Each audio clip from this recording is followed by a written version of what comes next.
शेतीत कोणतंही तंत्रज्ञान आत्मसात करायचं असेल तर त्याला शास्त्रीय आधार आणि संशोधनाची जोड असणं अत्यंत आवश्यक आहे. आज आपण आलो आहोत नांदेड जिल्ह्यातल्या कृषी विज्ञान केंद्र सगरोळी या ठिकाणी, जिथे सिक्का ऑटोमेशनची इरिगेशन व फर्टिगेशनची स्मार्ट टेक्नॉलॉजी कार्यरत आहे. चला तर पाहूया.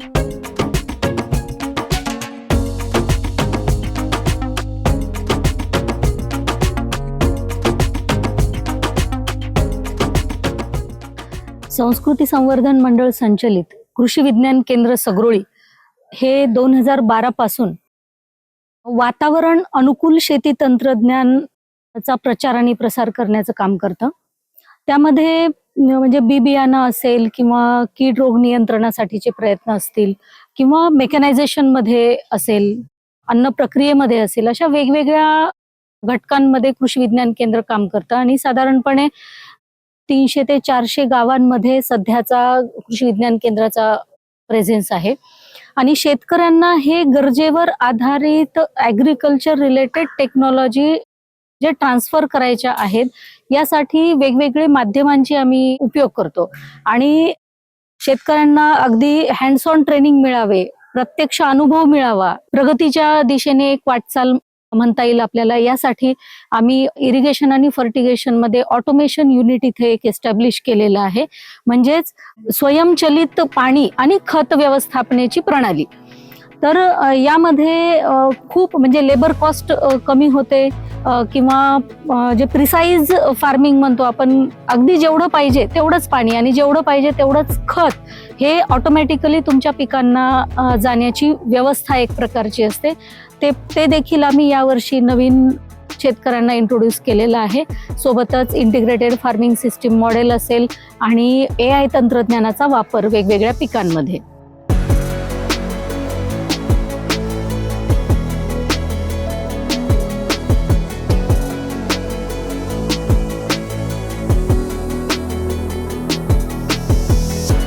नमस्कार, मी डॉक्टर प्रियंका खोले, कृषी विज्ञान केंद्र सगरोळीमध्ये शेती यांत्रिकीकरण विभागामध्ये विषय तज्ज्ञ म्हणून सध्या कार्यरत आहे.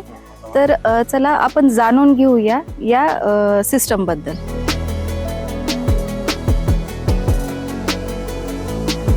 या शेडमध्ये तुम्ही पाहत आहात की इथे आपण ऑटोमेशन सिस्टम बसवलेली आहे.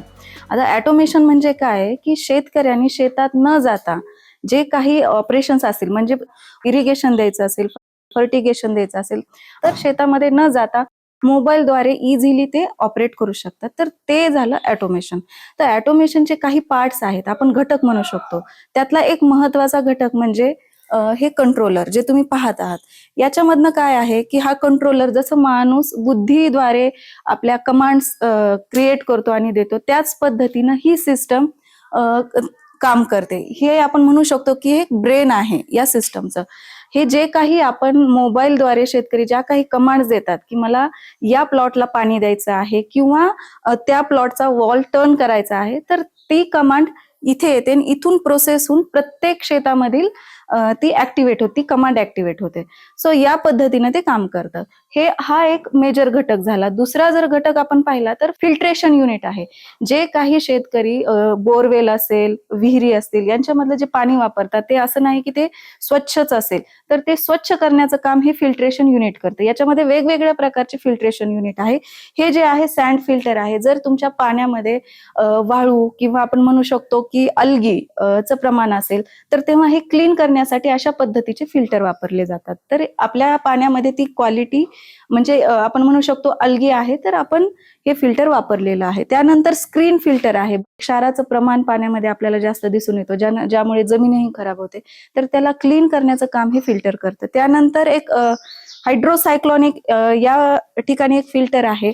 जर पाण्यामध्ये जास्त मोठे खडे असतील किंवा वाळू असेल, त्यामुळे तुमच्या ड्रीप ब्लॉक होतात, तर ते फिल्टर करण्याचं काम हे हायड्रोसायक्लॉन फिल्टर करतं.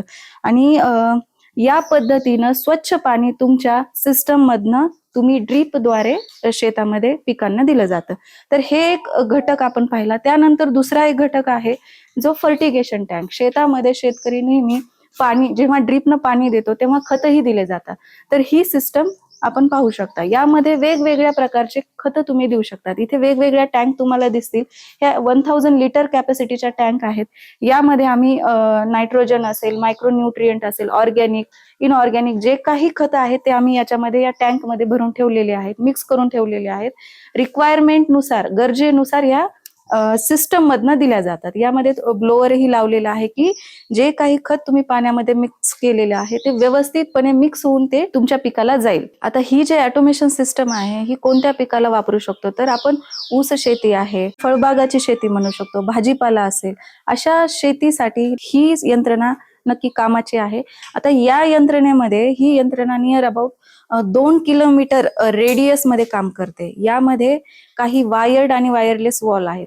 तर हे जे आहे मोबाईल ऑपरेटेड वॉल्स आहेत आपण म्हणू शकतो की जे तुम्ही जशी कमांड देता कोणता वॉल तुम्हाला टर्न करायचा आहे, चेंज करायचा आहे किंवा बंद करायचा आहे, मोटर सुरू करायची, बंद करायची, हे सिम्पली मोबाईलवरनं तुम्हाला ऑपरेट करता येतं. त्यानंतर तुम्ही जर पाहिलं तर शेतकऱ्यांना मोस्टली लाईट आली गेली हा इश्यूज असतात. म्हणजे जेव्हा अचानक व्होल्टेज कमी जास्त होतं तेव्हा मोटर किंवा आपण म्हणू शकतो पंप जळण्याचे चान्सेस असतात. तर ही सिस्टम जर असेल तर नक्कीच जो ड्राय रन असेल तोही थांबला जातो. कमी व्होल्टेज असेल तर तेव्हा ऑटोमॅटिकली तुमचा पंप आहे तो स्विच ऑफ केला जातो. म्हणजे तिथे ह्युमन इंटरव्हेन्शनची गरज नाहीये, ती ॲपद्वारे केलं जातं, मोबाईल ऑपरेटेड जे असतं.